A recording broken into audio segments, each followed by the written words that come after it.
जय हिंद साथियों, मैं राजीव कौरव एक बार फिर से आपके सामने उपस्थित हूँ मेरे चैनल लक्ष्य IAS PSC विद राजीव में। जैसा कि हम संविधान की कुछ विविध पहलुओं पर चर्चा कर रहे हैं, आज हम चर्चा करेंगे राष्ट्रपति के निर्वाचन प्रणाली के ऊपर। ये काफ़ी जटिल मानी जाती है, लेकिन मैं कोशिश करूँगा कि मेरे द्वारा इसे समझने के बाद आपको ऐसा लगे ही ना कि ये कोई जटिल होती है। तो इसको हम दो पार्ट में चर्चा करेंगे। आज पार्ट 1 में खासतौर से अनुच्छेद 54 पर चर्चा करेंगे, 56, 57 पर चर्चा करेंगे और अनुच्छेद 55 जिसमें कि राष्ट्रपति चुनाव का पूरा गणित है कि राष्ट्रपति चुनाव में विधायकों की संख्या कैसे निकाली जाती है, विधायक का मतमूल्य कैसे निकाला जाता है, गणना किस अनुपात में की जाती है। इन सब पर हम भरपूर चर्चा करेंगे अगली वीडियो, जो कि कल या परसों आपको उपलब्ध हो जाएगी। तो आज हम चर्चा करते हैं राष्ट्रपति चुनाव के बारे में। राष्ट्रपति की निर्वाचन प्रणाली आपको याद है, आप जानते हैं कि हमारे देश में लोकतंत्र के साथ साथ गणतंत्र को स्वीकारा गया है, जबकि ब्रिटेन में राजतंत्र को स्वीकारा गया है।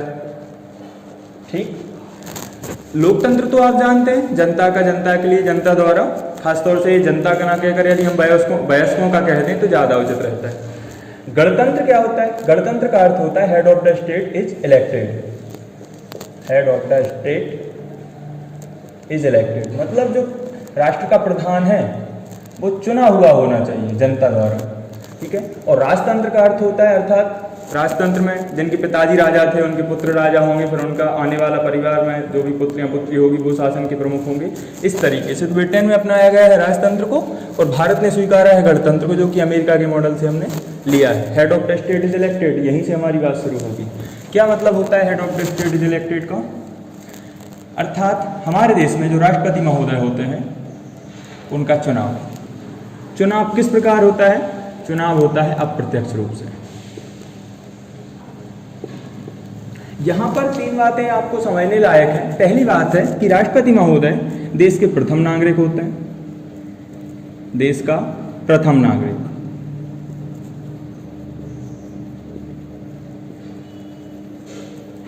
दूसरी बात है कि राष्ट्रपति महोदय तीनों सेनाओं के प्रमुख होते हैं, तीनों सेनाओं के प्रमुख।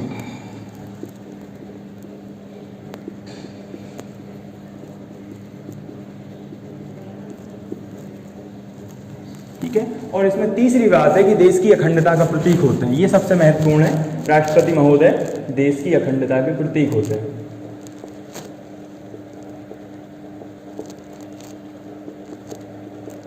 ठीक है। ये 3 बहुत महत्वपूर्ण पहलू हैं। अब देश का प्रथम नागरिक, तीनों सेनाओं का प्रमुख और देश की अखंडता का प्रतीक होता है। ठीक है। अनुच्छेद 55 कहता है कि राष्ट्रपति का चुनाव किस प्रकार होगा। अनुच्छेद 55 में इस बात की जानकारी है, राष्ट्रपति का चुनाव किस प्रकार होगा। तो अनुच्छेद 55 कहता है राष्ट्रपति का चुनाव आनुपातिक मत पद्धति के अनुसार होगा। आनुपातिक मत पद्धति के अनुसार एकल हस्तांतरणीय मत प्रणाली द्वारा, एकल हस्तांतरणीय।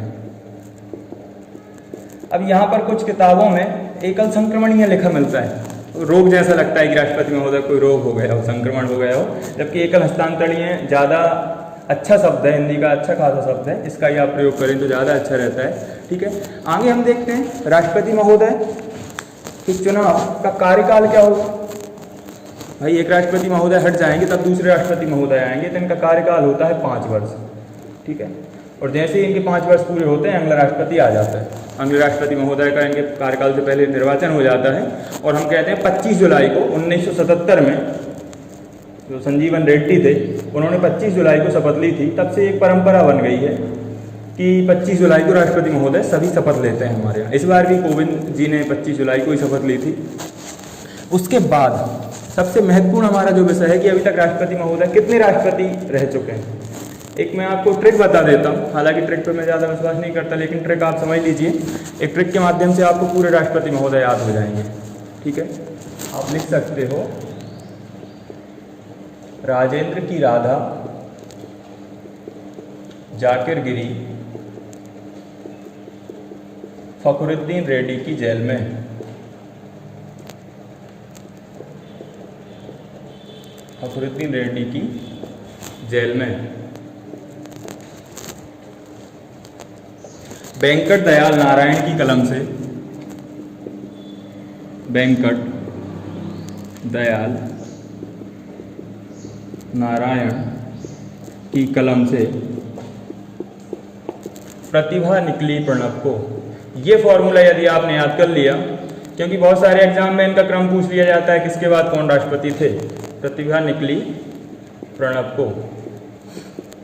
कितनी बढ़िया ट्रिक है। राजेंद्र प्रसाद शर्मा जो कि 2 बार राष्ट्रपति रहे हैं, एकमात्र ऐसे राष्ट्रपति जिन्होंने 2 बार का कार्यकाल किया है। फिर राधा, सर्वपल्ली राधाकृष्णन, फिर जाकिर हुसैन, जाकिर नाइक नहीं, फिर बीबी गिरी, फिर फखरुद्दीन, फिर एन सज्जीवर रेड्डी, उसके बाद ज्ञानी जेल से हैं, ठीक है, फिर वेंकट गिरी, फिर शंकर दयाल शर्मा, फिर KR नारायण, फिर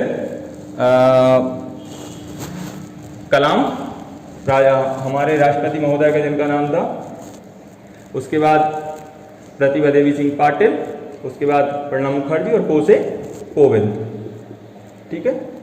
तो अब्दुल कलाम, ये सब आपको नाम याद रखने, एक पूरे क्रम में है, एक सीक्वेंस में, इन्हें आप कभी मत भूलिएगा। इस ट्रिक को आप लिख लेना पॉज करके वीडियो, और सबके नाम लिख लेना, ठीक है। तो इसके बाद हम देखते हैं कि आखिर राष्ट्रपति चुनाव लड़ने के लिए आपको कहाँ से वोट मिलते हैं, कौन कौन लोग आपको वोट करते हैं, और यदि आज कोई व्यक्ति राष्ट्रपति चुनाव के लिए खड़ा होता है तो उसकी योग्यताएं क्या क्या होंगी, कितने लोगों का साथ चाहिए। तो 1977 से पहले तक कोई व्यक्ति यदि राष्ट्रपति चुनाव के लिए खड़ा होता है तो उसके 2 अनुमोदक और 2 प्रस्तावक होने चाहिए। तो ऐसे में कोई भी नत्थु वगैरह अगर राष्ट्रपति चुनाव में खड़ा हो जाता था, 1977 में से बढ़ाकर 10 अनुमोदक 10 प्रस्तावक कर दिया और 2500 रुपये जमानत राशि कर दी गई। जमानत राशि क्या होगी मैं आगे समझा दूंगा। उसके बाद फिर इसमें थोड़ी दिक्कत होती थी, तो 1997 में फिर इसकी लिमिट बढ़ा दी, क्योंकि एक भूमि धरपकड़ करके एक व्यक्ति थे जिनके नाम सबसे ज़्यादा चुनाव हारने का रिकॉर्ड है, उन्होंने अपनी एज में सबसे ज़्यादा चुनाव हारे। बाद में कर दिया गया, कोई व्यक्ति राष्ट्रपति के लिए खड़ा होता है तो उसे 50 अनुमोदक की आवश्यकता होगी और 50 प्रस्तावक की आवश्यकता होगी, और ये दोनों अलग अलग होंगे। मतलब चुनाव से पहले यदि 100 व्यक्ति आपके फेवर में हैं तो आप चुनाव के लिए खड़े हो सकते हैं, और जमानत राशि होगी 15,000। जमानत राशि होगी 15,000। ये जो राशि है ये RBI में जमा होती है। यदि आपको कुल मतों का 1/6 मत से कम प्राप्त होता है तो ये आपकी जमानत राशि जब्त हो जाती है, जिसे हम कहते हैं जमानत जब्त होना, ठीक है। आगे हम देखते हैं अनुच्छेद 54 में और क्या प्रावधान। अनुच्छेद 54 कहता है राष्ट्रपति के चुनाव में कौन कौन भाग लेंगे। आपको याद है कि आज से पहले आपने कभी राष्ट्रपति चुनाव में अपने पापा या दादाजी को वोट डालते हुए देखा है? नहीं, हम उस चुनाव में वोट नहीं डाल सकते। तो यदि हम वोट नहीं डालते, इसलिए हम पहली बात कह सकते हैं कि भाई राष्ट्रपति महोदय का चुनाव अप्रत्यक्ष रूप से होता है, ठीक है। आनुपातिक मत पद्धति के अनुसार होता है, एकल मत संक्रमणीय प्रणाली के अनुसार होता है, गुप्त रूप से होता है, ठीक है, और पृथक निर्वाचक मंडल द्वारा होता है। सबसे महत्वपूर्ण बात, पृथक निर्वाचक मंडल द्वारा होता है, ठीक है। सेपरेट इलेक्टोरल कॉलेज रहता है। अब इसमें देखते हैं कि राष्ट्रपति महोदय के चुनाव में कौन भाग लेता है और कौन भाग नहीं लेता है, ठीक है। कौन भाग लेता है? नंबर 1, संसद के दोनों सदनों के निर्वाचित प्रतिनिधि। निर्वाचित शब्द को अंडरलाइन करेंगे, निर्वाचित प्रतिनिधि। निर्वाचित देखिए, आपको पता है राज्यसभा में 12 सदस्य राष्ट्रपति महोदय द्वारा मनोनीत किए जाते हैं। लोकसभा में 2 सदस्य राष्ट्रपति महोदय द्वारा आंग्ल भारतीय समुदाय से मनोनीत किए जाते थे, जो कि हमने लास्ट वीडियो में देखा था कि अब वो आंग्ल भारतीयों का आरक्षण खत्म हो गया। तो इसलिए दोनों सदनों में निर्वाचित प्रतिनिधि भाग लेते हैं। दूसरा, सभी राज्यों की विधानसभाओं के निर्वाचित प्रतिनिधि, यहाँ पर भी निर्वाचित प्रतिनिधि उल्लिखित है, मनोनीत नहीं लेते। और तीसरा, आपको याद है दिल्ली व पुडुचेरी में विधानसभाएं हैं, ठीक है। तो दिल्ली व पुडुचेरी की विधानसभाओं के निर्वाचित प्रतिनिधि, ना कि मनोनीत। अब कौन भाग नहीं लेता है? तो लोकसभा व राज्यसभा के मनोनीत प्रतिनिधि भाग नहीं लेते हैं। दूसरा, राज्य विधानसभा के मनोनीत प्रतिनिधि भाग नहीं लेते हैं, मनोनीत प्रतिनिधि भाग नहीं लेते हैं। तीसरा, राज्य विधान परिषद के कोई भी सदस्य इसमें भाग नहीं ले सकते हैं। राज्य विधान परिषद का कोई भी सदस्य राष्ट्रपति चुनाव में भाग नहीं लेता।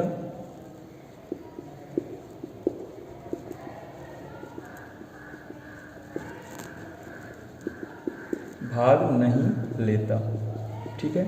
और दिल्ली व पुडुचेरी विधानसभा के निर्वाचित सदस्य भाग लेते हैं, ना कि मनोनीत सदस्य। तो यहाँ पर आपको विशेष रूप से ध्यान रखना है कि कौन कौन इसमें भाग लेता है और कौन कौन भाग नहीं लेता है।